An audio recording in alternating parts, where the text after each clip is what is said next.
Good evening, everybody. I'm CJ Ward. And I'm Beth Farnsworth. Jury deliberations are underway for Paul Flores, the man accused of killing Kristin Smart back in 1996. Meanwhile, closing arguments in his father's case began late this afternoon. News Channel reporter Karen Cruz-Udunia is in Salinas with a recap. Family members of Kristin Smart's Paul and Ruben Flores were in attendance at the Monterey County Courthouse, all to listen in to both the defense and the prosecution's closing arguments. Defense attorney Robert Sanger wrapped up his closing arguments Tuesday. He recapped on all the evidence presented by the prosecution.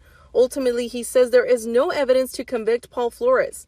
Sanger talked about the witnesses, the what he calls scientific evidence, but no evidence was involved, and he recapped of what happened the night Smart disappeared. The defense attorney constantly reminded the jurors that whatever lawyers say, they will say it in good hope, but ultimately it is the jury's decision. He wraps up and says what's important are the facts and the law, and the prosecution has a burden to overcome this innocence because Kristin Smart's body has not been found. Sanger finishes and says, quote, "The only proper verdict is not guilty." Deputy District Attorney Chris Puvarell then proceeds with a rebuttal. He says the defense team said the prosecution's case is only conspiracy. The Deputy District Attorney says Sanger is absurd to have the jury believe 50 witnesses are involved in grand conspiracy, 6 dogs are on it, and even the media is on it.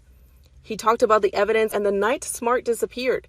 Puvarell says the jury had to see things no human being should, and says, quote, "There is no doubt Kristin Smart was dead." He finishes and says, quote, "Sometimes we tell our kids monsters do not exist, and that's not true. We've seen one in this trial." He says Paul Flores is guilty of murdering Smart. Defense attorney Robert Sanger places a motion for a mistrial. Judge Jennifer O'Keefe denies it.